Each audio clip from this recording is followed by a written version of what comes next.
तर रामकृष्ण हरे मित्रांनो, मी तुमचा लाडका ट्रॅक्टरवाला ब्लॉगर कायम तुमच्यासाठी नवीन नवीन व्हिडिओ आणत होतो. शेती संबंधित, ट्रॅक्टर संबंधित, उसाला भर लावण्यासंबंधित. आज एक नवीन व्हिडिओ करतोय. नवीन असाल आता इंस्टाचे व्हिडिओ बघून तुम्ही इथपर्यंत आलाय यूट्यूबच्या आपल्या चॅनलवरती. जर चॅनलवर नवीन असाल तर चॅनलला लागलं सबस्क्राईब करून ठेवा, जेणे की इंस्टाचे व्हिडिओ बघून तुम्हाला इथे यायचं का यावं लागणार ना, की जे नवीन व्हिडिओ टाकली की तुम्हाला लवकर कळेल, नोटिफिकेशन लगेच येईल. आज व्हिडिओ करतोय. यंदाच्या वर्षी बऱ्याचशा शेतकऱ्यांना पाचट कुट्टीचं महत्त्व कळालं आहे. त्यामुळे मला वाटतं बऱ्यापैकी शेतकऱ्यांनी यंदा पाचट कुट्टी केलेली आहे खोडव्या पिकात. पाचट कुट्टी बऱ्यापैकी शेतकरी का करत नाही? मला वाटतं 50% शेतकरी पाचट कुट्टी का करत नाही, तर त्यांना वाटतं की सगळ्यात मोठा प्रश्न हा त्यांचा मशागतीचा असतो. त्याला कंटाळून बऱ्यापैकी शेतकरी पाचट जाळून टाकतात.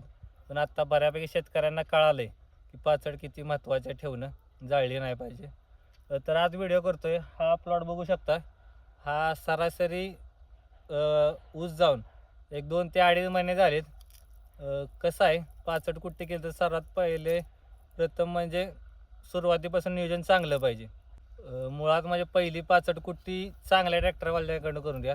मल्चरपेक्षा आपलं ते मोठं यंत्र येतं पाचट कुट्टीचं, त्यांच्याकडून तुम्ही पाचट कुट्टी करून घ्या, जेणेकरून पूर्ण खालून पाचट वर उचलून त्याची पाचट कुट्टी चांगली केली जाते. आणि त्यानंतर मुळात सगळ्यात महत्त्वाचा मुद्दा पाचट कुट्टी केल्यानंतर सगळ्यात महत्त्वाचं म्हणजे बगला मारणे. जेवढी तुमची पाचट माती आड जाईल, बगला मारलेली माती आड जाईल, तेवढं तुमचं पाचट कुजण्याचे प्रमाण चान्सेस लवकर आहेत. आणि मुळात आता इथं बघू शकता, ज्यांनी बगला मारलेत त्यांनी अतिशय चांगल्या रीतीने बगला मारलेत. त्यामुळे काय, जेवढी तुमची माती पॉझिटिव्ह पडेल, पाचट माती आड जाईल, तेवढे तुमचे चान्सेस वाढतात. आणि बरेचसे शेतकरी काय करतात, परत मग ठिबक हातरतात वर बोंड्यावर, जेणेकरून खोडवा लवकर उगवा, आणि सोडपाणी वगैरे काही देत नाहीत. आणि परत असे 3-4 महिने झाले की म्हणतात भर लावा, भर काय लागत नाही तेव्हा. का तर मुळात त्याचं कारण म्हणजे खालून तुम्ही सोडपाणी दिलं नसतं. सोडपाणी दिलं नाही तर काय होतं, पाचट तुमची लवकर कुजत नाही. जेवढं तुम्ही चान्सेस तुमचे जास्त, जेवढं तुम्ही प्रयत्न करू शकता सोडपाणी द्यायचं तेवढे द्या. जेवढं तुम्ही जास्त सोडपाणी द्याल तेवढे पाचट लवकर कुजणार तुमच्या वावरातली. आता ह्या शेतकऱ्यांनी बघू, ठिबक वगैरे अजून काही हाताळलं नाही. आत्ता पण जेवढे पाणी दिले तेवढे सगळे सोडपाणी, त्यामुळे आत्ता एक 2 ते 2.5 महिन्यात ऊस कोळवायला आला आहे. आणि बघू, तुम्हाला दाखवतो परत मी भर दाखवलेली कशी लागली. आज काही एकटा आहे, आज नाना नसल्यामुळे आपल्याला व्हिडिओ वगैरे बनवण्यात थोडेसे अडथळे येत आहेत. एकटा असल्यामुळे कॅमेरा कोण धरणार, ट्रॅक्टर कोण चालवणार, दाखवायला त्याचा प्रॉब्लेम पण चालतं आहे. तुमच्यासाठी ॲडजस्ट केलंच पाहिजे, कसं तरी दाखवलंच पाहिजे. तर तुम्हाला दाखवतो की भर कशी लागली, कशा प्रकारे लागले, कशी घातली पाहिजे. ट्रॅक्टरने भर घालताना ड्राफ्ट पूर्ण सोडण्यापेक्षा थोडासा मापात चालवा, काय जेणेकरून खोडवा आधीच खोल असतो. फक्त आपली कडेची बगला मारून जी माती वर पडली असते त्यामुळे दिसत नाही. काय होतं, जेवढं तुम्ही खोल करण्याचा प्रयत्न करा. काय काय शेतकरी म्हणतात आमचा गुडघाभर खोल लावून द्या, त्याला काय अर्थ नाही. जेवढं तुम्ही खाली जाल, मी आधीच जुन्या व्हिडिओत पण सांगितलं की याच्या व्हिडिओमध्ये, जेवढं तुम्ही खोल लावायचा प्रयत्न करा तेवढी चान्सेस आहेत कमी की माती बाहेर उडण्याची. आत्ता महत्त्वाचं म्हणजे माती पूर्णपणे आत गेली पाहिजे, खोडकी पूर्ण मुजली पाहिजे. कारण खोडव्याला आपण काय सारखं लागण्याप्रमाणे 2-3 वेळा भर लावत नाही, एकदाच लावतो. तुम्हाला दाखवतो भर कशी लागली. तर मित्रांनो, आता तुम्ही बघू शकता पाचडीत चांगल्या प्रकारे कुजल्यामुळे जो न कुजलेला पाष्टीचा घास असतो तो पत्र्यामध्ये अडकत नाही, आणि न अडकल्यामुळे माती आणि पाचड चांगली मिक्स होऊन चांगली भर पडते. पण हा आहे सुरूच्या ऊसाचा खोडवा, त्यामुळे अडसाली ऊसात जरा जास्त पाचड असते, त्यामुळे अडसाली ऊसवाल्याने जरा लेट भर घालावी. आता बघू शकता, तुम्हाला दाखवतो मी पूर्णपणे पाचड कुजलेले, कुठंच पाचड राहिलेली नाही. हे बघा काय झालंय मित्रांनो, सोडपाणी दिल्याने सगळी पाचड कुजलेली आहे.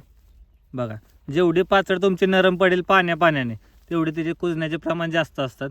आणि जेवढी पाचड कुजेल लवकर तेवढी भर चांगली लागते. तर इथं बघू शकता भर पूर्णपणे चांगली लागली, पूर्णपणे माती आड झाली. आणि महत्त्वाचा मुद्दा असा की आपण हा व्हिडिओ करतानाच एका शेतकऱ्याचा आपल्याला फोन आलेला की दादा, काही शेतकरी म्हणतात की खोडव्याला कमी माती लागली पाहिजे, नवीन येणारे कोंब मुजत आहेत. पण मला हेच सांगण्याचं प्रत्येक शेतकऱ्याला की कितीही कोंब मुजू द्या तुमचे, एकदा फुटलेला कोंब हा पूर्ण वर येणारच आहे. त्या पूर्ण जरी मुजला असा तरी तो कोंब हा वर येणारच आहे. त्यामुळे महत्त्वाचं म्हणजे माती पडू दे आत्ताच, आणखी सारखं खोडव्याला भर लावणं शक्य नसतं. बघितले तुम्ही आता आणि तुम्हाला एक महत्त्वाचा मुद्दा सांगतो ट्रॅक्टर व्यावसायिकांसाठी, की भर लावताना काय केलं पाहिजे. तर ट्रॅक्टर व्यावसायिकांसाठी महत्त्वाचा मुद्दा आहे. महत्त्वाचा मुद्दा म्हणजे पूर्णपणे त्यांनी ऐकलंच पाहिजे. जेवढा ट्रॅक्टर तुम्ही 65 कुट्टी असलेल्या रानात स्लो चालवाल तेवढं तुम्हाला मागे काम चांगलं दिसणार आहे. मुळात काय होतं, पाचड जर कुजली नाही शेतकरी मित्रांनो, जर तुमची पाचड कुजली नाही, हाय अशीच राहिली, तर जो पाचटीचा घास येतो तो पूर्णपणे हिथं अडकतो तुमच्या. आणि जर ही पॅक झालं तर सगळ्यात महत्त्वाचं म्हणजे सगळ्यात बाहेर जी भर लावतो आपण, ती माती पूर्णपणे ह्यातनं बाहेर येते, ह्यातनं बाहेर येऊन इथं पडते. तर हीच तुमचं पाचड न कुजली आणि हीच जर पॅक झालं तर पूर्णपणे माती मागं जाणार आहे, भर लागणार नाही. जे असं खोल होतं ते असं खोल दिसणार नाही, मुळात म्हणजे भरच लागणार नाही. त्यामुळं का म्हणतो ते सोडपाणी देऊन देऊन पाचड कुजवा. जर पाचड कुजली तर भर लागणार नाही. उगत कसं असतं, मागाशी तुम्हाला मी सांगितलं की काय काय शेतकरी म्हणतात की गुडघाभर खोल लावा मला, तसं काही करू नका मित्रांनो. तुम्हाला एक लॉजिक सांगतो, प्रत्येक ट्रॅक्टर व्यावसायिकांना शेतकऱ्याला ही पटवून देता आलंच पाहिजे. माझं म्हणणं आहे की ही जागा आहे, ही जागा तर ह्या भुंड्यापेक्षा तुमची वर राहिली तर जी पूर्णपणे माती पडणार आहे ती ह्याच्यावर पडणार आहे. तर हाच भाग, जसे शेतकरी म्हणतात गुडघाभर खाली जाऊ, तर हाच भाग तुमचा हित्ता आला, पत्रा हित्ता आला की खोल लावण्याच्या नादात, तर खूप चान्सेस कमी आहे. तुम्ही किती बी खाली माती उकरा, पण ती जर माती हितनं बाहेर यायचा चान्सेस कमी झाले तर माती लागणार. नुसती शिग लावून फायदा आहे का सांगा बरं मला. जेवढी तुमची माती आजपर्यंत जाईल तेवढा हा तुमचा फायदा आहे शेतकऱ्यांचा. ट्रॅक्टर व्यवसाय काही ट्रॅक्टर चालवून जाऊन पैसे घेऊन जाणार जाईल, पण मुळात शेतकरी मित्रांनी पण समजलं पाहिजे की मशागत करताना कसं केलं पाहिजे. उगाच लय खोल लावलं म्हणजे जास्त माती पडते असं काही नसतं. तर कसं आहे शेतकरी मित्रांनो, लय खोल लावली म्हणजे माती जास्त पडते असं काय नसतं. जेवढं तुम्ही मापात लावाल, मुळात म्हणजे माती बाहेर ओढण्याचे पण चान्सेस राहिले पाहिजे ट्रॅक्टरच्या त्या रोटरच्या गॅपमधून, पत्र्यामधून. तर लय खोल लावलं की लय माती उकारणार, चान्सेस बाहेर राहायचे. पत्रा कमी असल्या, जागा कमी असल्यामुळे माती बऱ्यापैकी मागेच टाकतात. आपला 2.8चा ॲग्रिकॉसचा रोटावेटर आहे, त्यामुळे मागं माती टाकली तरी थोडीशी चप्पाई होते खाली. पण काही काहींचे रोटर 2.5 फुटी आहेत, आधीच मुळात कमी आहेत. तर अजून माती मागं टाकली तर चोळी जास्त प्रमाणात दिसते. आणि म्हणजे काय मागं मग त्यांना रेझर लावायला लागतो. आणि रेझर लावला, मुळात आधीच पाचटेमुळे ट्रॅक्टर लोडवर येतो रोटर, आणि त्यात मागं रेझर लावला म्हणजे अजून ट्रॅक्टर जास्त लोडवर येतो. आणि ट्रॅक्टर लोड व्हायला की डिझेल खाणार, ट्रॅक्टर तापणार, मग ते ट्रॅक्टरचे प्रॉब्लेम काढू शकतात. तर हाही मुद्दा ट्रॅक्टर व्यावसायिकांनी लक्षात ठेवला पाहिजे की का रोटर मोठा की 2.5 फुटापेक्षा मी सांगतो 2.8चा का घ्यावा तुम्ही. तर जे शेतकरी असतील त्यांनी हा व्हिडिओ बघितला असेल. जेवढी तुम्ही म्हणता की ट्रॅक्टर व्यावसायिकांनी माती चांगली लावली, चांगलं काम केलं पाहिजे, जसं ते काम ट्रॅक्टर व्यावसायिकांचं की चांगलं काम केलं पाहिजे, चांगली माती लावली पाहिजे, तर तसं तुमचंही काम आहे की चांगल्या घातीवर, चांगले रान असल्यावर, पाचड कुजल्यावर मशागत करावी, जेणेकरून मशागत तुमची होणारी चांगली होते.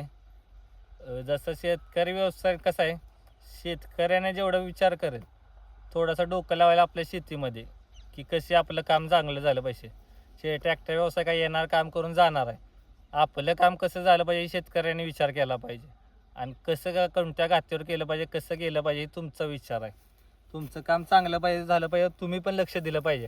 उगाच त्या शेतकरी ट्रॅक्टरला सांगितलं की जा मसाला टाकलाय तुझं तू कुळवून ये, तसं तुम्ही पूर्णपणे ह्यात विचार करा, लक्ष द्या, आणि चांगली भर कशी लागते ह्याचा तुम्ही विचार करा. हे तुमचं काम आहे की ट्रॅक्टर व्यवसायाकडून चांगलं काम करून घेणे तुमचं काम आहे. मुळात म्हणजे त्यासाठी तुमची जमीन चांगल्या वापशावर पाहिजे, पाचड कुजलेली पाहिजे. हे झालं खोडव्यातलं लागणे, ते ही तुम्ही वापशावर चांगल्या घातीवर ही करा. काय काय शेतकरी नुसतेच घाय करतात की आमचा खोडवा खोडून द्या, आमचा पाचड काय कुजलेली नसते, नुसतं ठिबकवर पाणी चालू असं, सोड पाणी काय दिलं नसेल, परत काम चांगलं होत नाही, ट्रॅक्टर व्यावसायिकांना नावं ठेवतात. त्यामुळे तुम्हीही जरा जास्त विचार करा, शेतीकडे लक्ष द्या शेतकरी मित्रांनो, जेणेकरून तुमची मशागत चांगली होईल. तुमची मशागत झाल्यावर तुम्हाला 2 पैशात जास्त फायदा होईल. तर खोडव्या पिकात पाचड कुट्टी केल्यावर कशी मशागत केली पाहिजे, कधी केली पाहिजे, ट्रॅक्टर व्यावसायिकांनी काय काळजी घेतली पाहिजे, हेही तुम्हाला मी सांगितलेलं आहे. जर व्हिडिओ चांगला वाटला असेल तर शेतकरी मित्रांनी ज्यांनी पाचड यंदाच्या वर्षी ठेवले त्यांना हा व्हिडिओ शेअर करा. आणि अजूनही जर चॅनलला सबस्क्राईब केलं असेल चॅनल सबस्क्राईब करा, लाईक करा. आणि जर तुम्हाला व्हिडिओ आवडला असेल तर कमेंटमध्ये नक्की सांगा की व्हिडिओ कसा वाटला. अजूनही तुम्हाला काही समस्या असतील भर लावण्याबद्दल, ट्रॅक्टर व्यावसायिकाची असेल, शेतकऱ्यांची असेल, तर अजूनही तुम्ही कमेंटमध्ये मला सांगू शकता की काय तुमची समस्या. मी पूर्णपणे विचार करीन, प्रयत्न करीन तुमची समस्या सोडवण्याचा. जर माहिती चांगली वाटली असेल तर नक्की चॅनलला आपल्या सबस्क्राईब करा, लाईक करा. धन्यवाद.